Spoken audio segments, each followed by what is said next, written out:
3/4 mount recoveries. So my partner is gonna catch my ankle. Okay, so we are in 3/4 mount. First situation, he's still with his upper body exposed. Okay, so he's not yet with his body like curled in like a ball. Okay, that's what we're gonna look next. So if his upper body is still exposed, we can always get a cross face. Okay, deep to the lat muscle.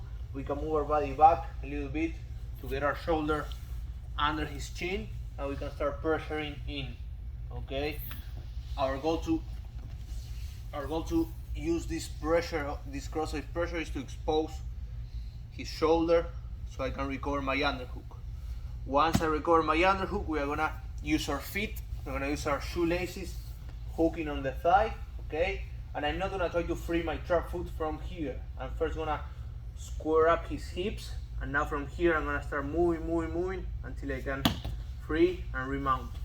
So again, he recovers 3/4 mount, but still his upper body is a little bit exposed, so I move my body back, cross face, pressure, underhook, and look at my feet, hook with the shoelaces. If you feel you cannot reach from here, just move your body higher, shoelaces, square up his hips, remount, and you start elevating again.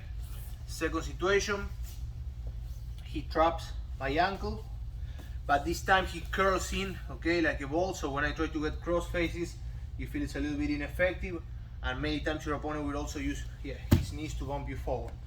So you're pretty close to losing the whole position. So from here, remember, we want to drop all the weight on this knee, okay? And from here, we're going to do the back step, okay? So let's turn. When I see this situation where I cannot get the crossface in, I'm gonna back step and move all my weight down to his hips. Okay, see how my chest and my torso, everything is aligned with his legs and hips. Okay, I'm not anymore here, I'm here. Okay, now from this position I can take my time to start walking to a crossface, and now again I can start using my shoulder to put pressure, expose his arm for the underhook, and now it's the same as before. Shoelaces, square up, remount. So one more time. We're in 3/4 mount, he recovered, and he's curled in, so I cannot get a crossface right away. So I need to buy me some time by moving back here. Now when he tries to recover, it's pretty hard. And from here I can take my time to get the crossface, walk in as deep as I can. Now I can post and start using the shoulder pressure to expose his shoulder back to the mat. Underhook, shoelaces, square up his hips, and from here we start freeing and remounting. Okay? Let's go, guys. 3, 2, 1. Okay, guys.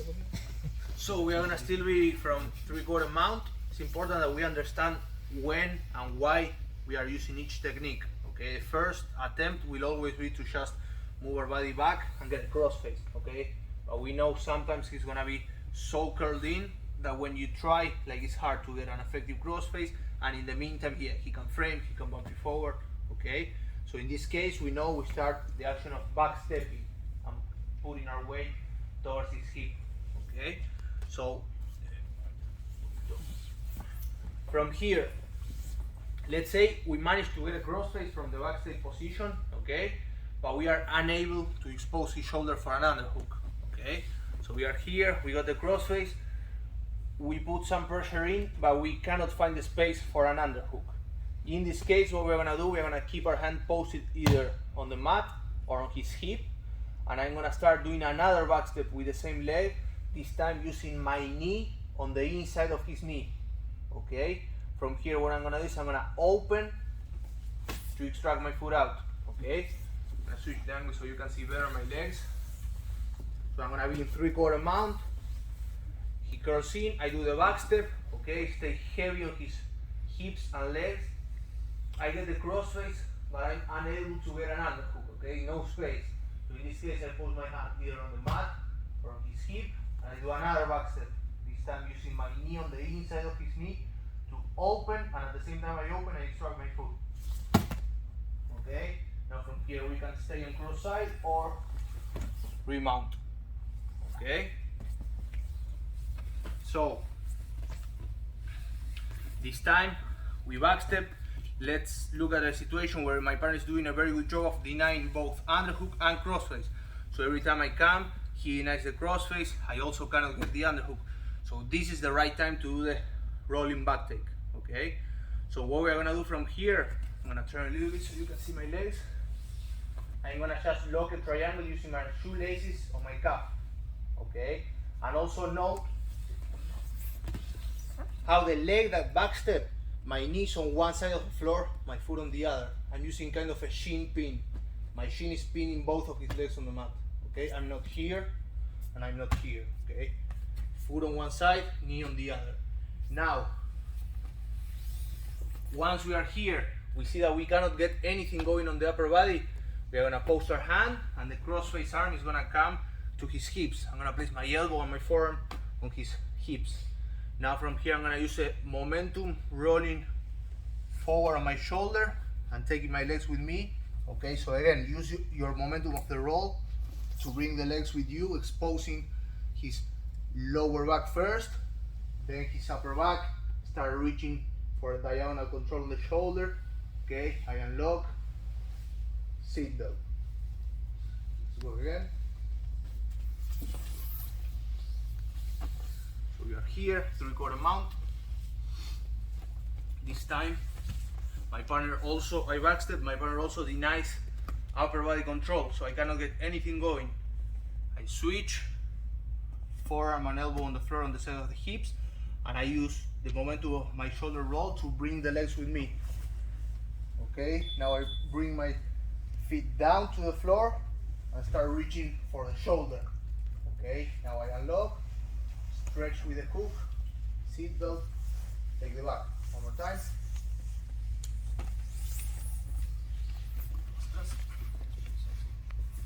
So 3/4.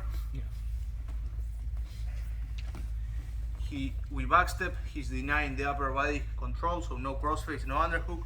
I just switch to the side, roll over my shoulder, feet down, reach for diagonal control, and now I let go my locking with my feet, stretch with the hook, seat belt, 2 hooks in. Okay? Let's go, guys. 2, 1. Do the backstep. Remember, many times you forget to do this part. Okay, so backstep first. Okay, torso aligned with the hips and legs. There's gonna be many times that when you go for the roll, your partner is gonna feel what's coming. So he's gonna put resistance with his legs, pushing on that direction. So as I go, he goes heavy with his legs, and I cannot lift him. Okay, I cannot lift his lower back off the floor. In this case, we are gonna start coming back, but when we come back, we're gonna use our arm wrapping around behind his arm. Okay, so as I come back, I can place my chest behind his back. Okay, we are not gonna stay with this arm over. We are not gonna take something like this. We're gonna go under, and then we're gonna lock a seat. Slide our knee and take it back to the other side. Okay, so this is something that happens a lot, and even more when your partner already knows his move. So he knows if his legs are light and I use enough momentum, I can take him. So he goes heavy. I just go back, but see how I go back using my arm to wrap around, chest to back. I'm heavy. If I try to bring it back, yeah, it's hard. Slide my knee and take the back. So once again, 3/4. I do the back step, lock. He's denying. I go for the roll, but he puts his legs heavy. Okay, he resists. I come back, wrapping around, chest to back, slide the knee, and take the back. Okay, let's try that couple minutes, then we move to sparring. 3, 2, 1.